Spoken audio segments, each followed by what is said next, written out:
In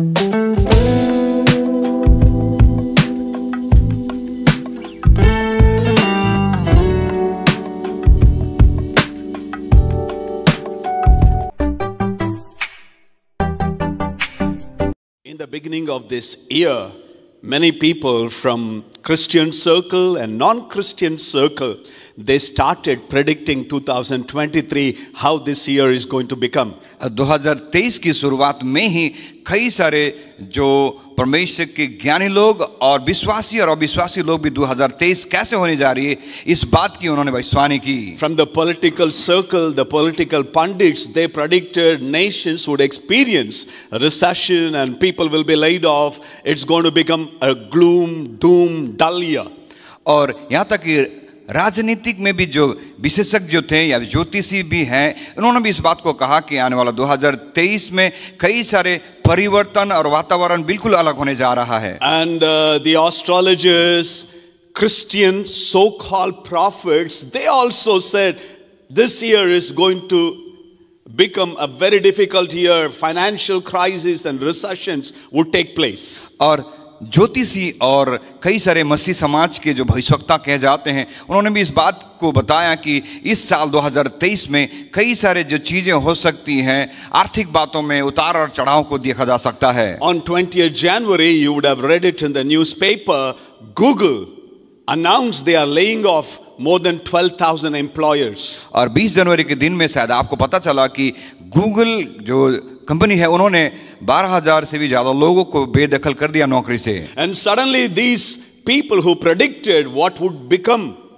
2023, they pointed out, hey, what we have said, it's happening now. और जिन लोगों ने 2023 में क्या होने जा रहा है, उन बातों का अनुमान जो उन्होंने लगाया था, उन्होंने इस बात को लेकर कहा कि देखो हमने जो कुछ कहा था वही बातें तो हो रही हैं. Sometimes we as people of God, children of God, instead of believing what the Lord has been speaking to us, we can be carried away by all the other kinds of report we hear. और कई बार परमेश्वर के जन और परमेश्वर के संतान होने के दौरान कई बार ऐसे हो सकता है कि हम परमेश्वर की बातों को छोड़कर हम दूसरी बातों की और उन खबरों के ऊपर हम विश्वास करने लगे. The predictions and what we see around can infiltrate our spirit, and we tend to shift our attention from the word of God, promises of God, prophecies spoken over our life, then shifting it to those things happening around. और कई बार इस प्रकार के वातावरण को देखकर उस प्रकार की जो आशंका की बातों को, अनुमान की बातों को सोच के कई बार हम परमेश्वर की ओर से पाए हुए वचनों और भविष्यवाणी के वचनों को भी हम लेके हम घबरा जाते हैं और हम उन बातों को और विश्वास करते हैं जो दूसरे तरह से हमें मिलता है. Isaiah 700 years before the birth of Jesus Christ, in the book of Isaiah chapter 53 verse number 1, he asked one question: Who has believed our report? और यशायाह भविष्यवक्ता यीशु मसीह के जन्म से 700 साल पहले उसने यशायाह की किताब उसका 53 अध्याय उसका एक वचन में इस प्रकार से कहा कि तुमको जो समाचार दिया गया है तुम उसमें कैसे विश्वास करोगे? Whose report will you believe? तुम किसके समाचार पर विश्वास करोगे? Isaiah was living in a time where the nation of Israel, they were living in apostasy. There were people, backsliders, they forgot the Lord, and the nation of Israel was about to be taken to exile. और यशायाह के समय में Israel के जो लोग थे उनकी परिस्थिति ऐसी थी कि क्या होने जा रहा है उनको किसी बात का अनुमान नहीं था और वो अपने जीवन में क्या होना है, क्या करना है, इन बातों को भूल गए थे और नहीं समझ पा रहे थे कि आगे हम क्या करें. उस वक्त भविष्यवक्ता यशायाह इस बात को कहता है. He asked one question: whose report will you believe? If you read the succeeding scripture, it talks about Jesus Christ, our Lord and Savior. Our sin's sake, He was crucified, and the prophecy about Jesus. और यहाँ पे भविष्यवक्ता ऐसा इस बात को कहता है कि ये सारी बातें तुम्हारे चारों तरफ हो रही है, लेकिन तुम किसके बात पर विश्वास करोगे? और वो कहता है कि आने वाले दिन में मसीहा का जन्म होने वाला है. इन बातों को And this chapter, Isaiah 53, and here is a question he lays before. There is a bad report and there is a good news. whose report will you believe? और यहाँ पे ऐसा भविष्यवक्ता जब कहता है, जब 53वां अध्याय उसके नीचे जब हम पढ़ते हैं तो वहां पे एक उद्धारकर्ता का जन्म होने वाला है और किस प्रकार से दुख को सहने वाला है हमारे लिए। और उसके पहले वचन में जब हम पढ़ते हैं तो किस प्रकार की जो परिस्थिति जब बिगड़ी हुई गंभीर अवस्था की है। तो इन दोनों परिस्थितियों में तुम किस बात के ऊपर, किस समाचार में विश्वास करोगे? I do not know what kind of situation you are in. मैं नहीं जानता कि आज किस प्रकार की परिस्थिति में आज आप हो। People might have told you you are bad, you are not good enough, you would never get a job, you would not make it this year, or you may have a bad medical report. शायद इस साल आपको लोगों ने कहा कि तुम अच्छे नहीं हो, तुम्हारे अंदर में काबिलियत नहीं है और इस साल में तुमको कोई नौकरी नहीं मिल सकती और आपके बारे में बुरा बातों को कहा होगा। You may be living in a dysfunctional family, lost the job, everything around you is gloom, dull, and you feel like giving up. और आप शायद एक ऐसे परिवार में आप रह रहे हो जहां पे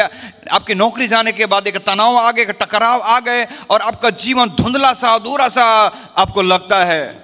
And I want to ask you a question, whose report will you believe? लेकिन आपसे हम सवाल को पूछना चाहते हैं कि आप किसके समाचार पर विश्वास करोगे? Friends, there is a bad report, but in the midst of all the darkness that we see around, there is a good report. और हम जानते हैं कि चारों तरफ से बुरी समाचार को तो हम सुनते हैं और अंधकार भी छाने जा रही है संसार को, लेकिन उन सारे परिस्थिति के बीच में हम किसके समाचार में विश्वास करेंगे? If you have a bad medical report, you don't take it at once. We always go for a second opinion. जब डॉक्टर की ओर से किसी प्रकार के बुरे जो आपको रिपोर्ट दिया जाता है तो उससे हम संतुष्ट नहीं होकर हम दूसरी बार भी हम उसको और दूसरी जगह पे हम उसकी जांच पड़ताल करना चाहते हैं। And the word of God gives you that report. His report says, in the last days, He will pour out His Spirit. और लेकिन परमेश्वर के वचन को जब हम देखते हैं तब इस प्रकार से वचन कहता है कि इस प्रकार का समाचार दिया गया है कि अंत के दिनों में मैं अपनी आत्मा को अपने लोगों के ऊपर उंडेलूंगा। Yes, we read in 2 Timothy chapter 3 verse number 1, in the last days there will be terrible times. हाँ, हम पढ़ते हैं तीमुथी की किताब उसके दूसरे अध्याय उसका दूसरे तीमुथी 3 उसका 1 में ऐसा कहता कि आने वाला समय तुम्हारे लिए कठिन होने वाले हैं। But the other scripture says in the book of Acts chapter 2 verse number 17, in the last days, that also going to happen. In the last days, God says, I will pour out my Spirit. लेकिन सही रीति से और जब दूसरे वचन को हम देखें प्रेरित की किताब उसका दूसरा अध्याय उसका 17 वचन जब हम देखें तो इस प्रकार से कहता है कि अंत के दिनों में ऐसा होगा कि मैं अपने आत्मा सब मनुष्य पर उंडेलूंगा और तुम्हारे बेटे और बेटियां daughters will prophesy. और ऐसा कहता तुम्हारे बेटे और बेटियां तुम्हारी जो भविष्यवाणी करेंगी। Your young men will see vision and your old men will dream dreams. और कहता तुम्हारे जवान दर्शन देखेंगे और तुम्हारे पुराने स्वप्न देखेंगे। When that is going to happen? वो कब होने वाला है? In the last days. वो अंत के दिनों में। The last days terrible things are going to happen. जो अंत के दिनों में कठिन समय आएंगे। But side by side God is also going to reveal His glory. लेकिन साथ ही साथ उस अंत के दिनों में परमेश्वर भी अपनी महिमा को प्रकट करेंगे।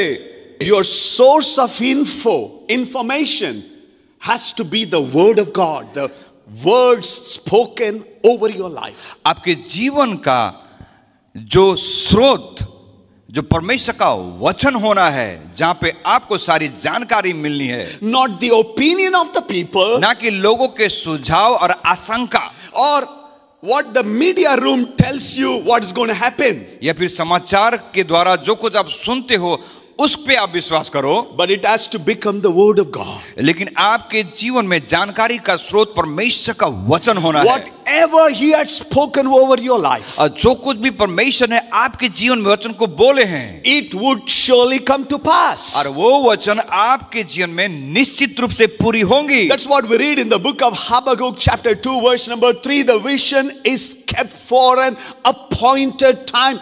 Even if it delays, it will surely come to pass. इसलिए हबक्कुक की किताब में इस प्रकार से कहता 2 उसका 3 में कि जो भी परमेश्वर की योजना जो रखी गई है आपके जीवन में निश्चित समय में वो पूरी होंगी। Even if it delays, God will fulfill it. यदि देरी भी हो जाए तो भी परमेश्वर उन वायदों को पूरा करेंगे। He's not a man to tell a lie. वो मनुष्य नहीं कि वो झूठ बोले। His promises are yes and amen through Christ Jesus. और प्रभु यीशु मसीह का हर एक वायदा यीशु मसीह में हाँ और आमीन है। Church is going to experience a greater move of God that Never ever in the history that we have witnessed it. और कलीसियाएं, जितने भी कलीसियाएं हैं, अब तक परमेश्वर के उस पवित्र आत्मा के उस हलन और चलन को नहीं देखा इतिहास में, उसको महसूस करने जा रहे हैं. For Jesus said, I will build my church and the gates of hell, the wickedness, the darkness that we see today will never be able to prevail against it. प्रभु यीशु मसीह ने कहा कि मैं अपनी कलीसिया को बांधूंगा और अधोलोक के फाटक उस पे प्रबल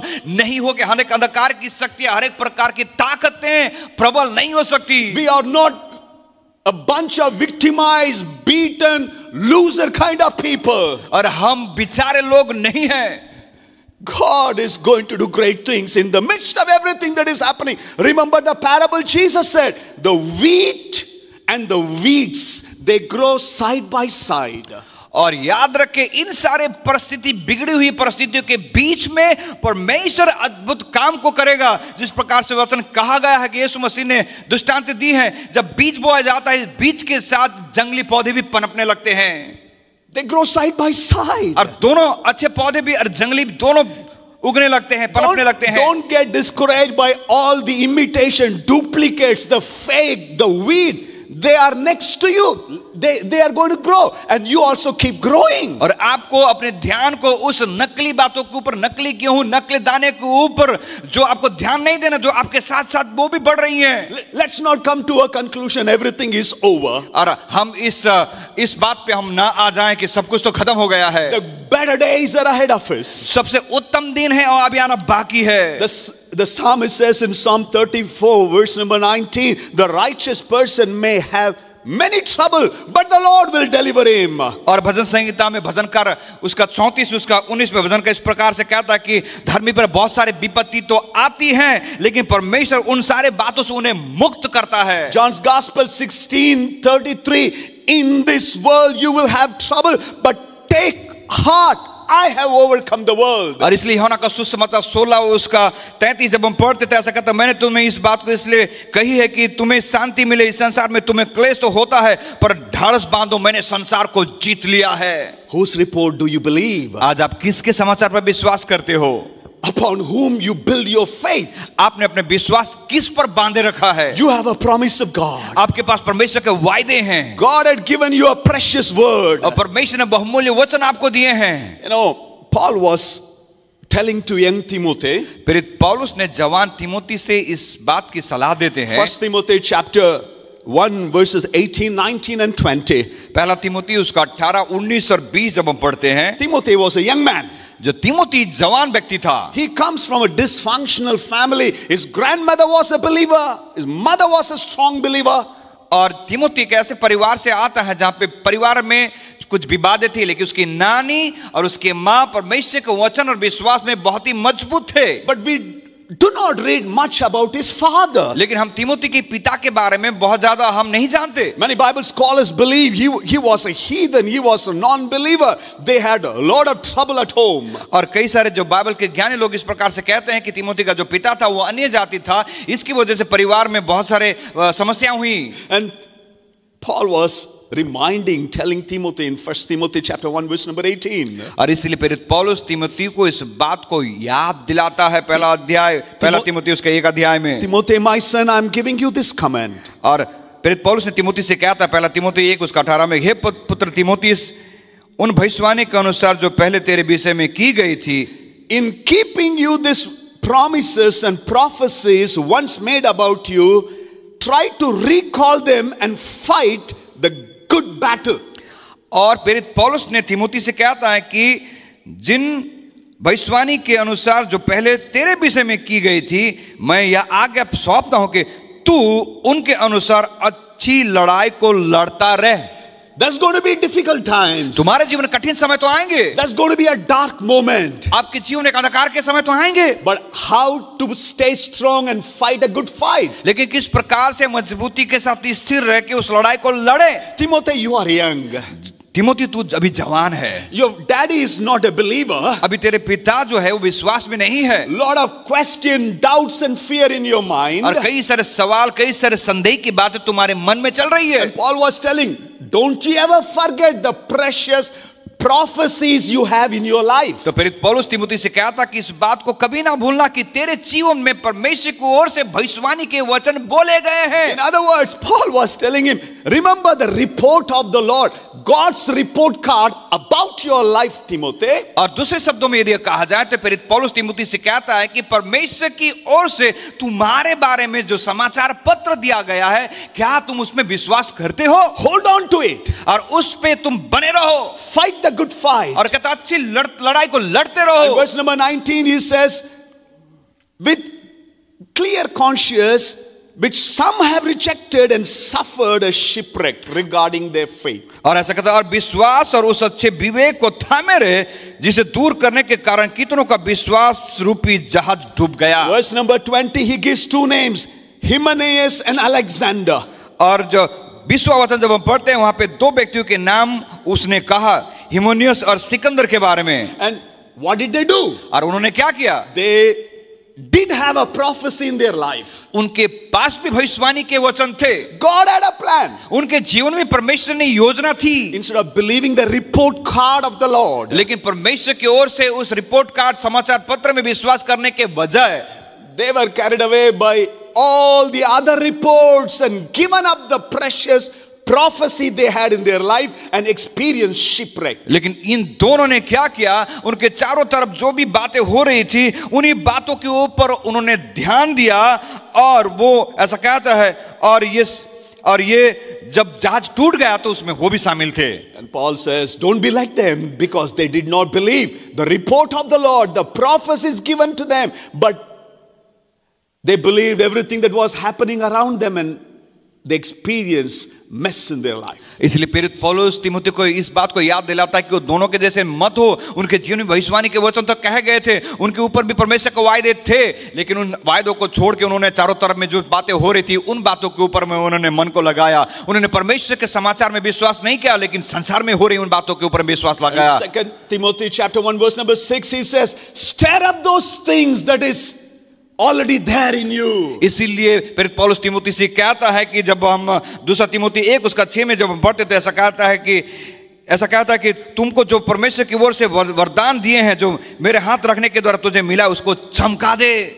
Stir it up. It is down there somewhere in your heart. Stir it up. Bring it up. वो कहता जो वरदान तुम्हें मिला है उस वरदान को तो चमका दे, तेरे अंदर तो है उसे तो निकाल बाहर, उसे चमका। I want to ask you a question. आपसे सवाल पूछना चाहते हैं, Whose report will you believe? आप किसके समाचार पे विश्वास करोगे? In the month of February, इस फरवरी के महीने में whether you believe what people have told you about, क्या आप उस बात पे विश्वास करोगे जो लोगों ने आपके बारे में कही है, or the enemy, what the enemy is whispering to your ears, या फिर शत्रु आपके कानों में फुसफुसाता है उस पे विश्वास करते हो, or the media report, या फिर समाचार पत्रों में आप विश्वास करते हो, the terrifying events that are happening, जो घटनाएं घट रही हैं जो दर्दनाक और डरावने वाली है उन पे विश्वास करते हो। say my Lord is a faithful God. क्या फिर ये ऐसा कहते हो कि मेरा परमेश्वर तो विश्वास योग्य है, Good work he has started, he will बring it into completion. जिस परमेश्वर ने अच्छा काम शुरू किया है वो उसे पूरा करेगा। He will never leave me nor forsake me. वो परमेश्वर ना मुझे छोड़ेगा ना मुझे प्रभु त्यागेगा। I'm going to be healed, I'm going to be set free, I'm going to experience everything God had promised me. और मैं चंगाई को पाऊंगा, मैं छुटकारे को पाऊंगा, और जो परमेश्वर ने मेरे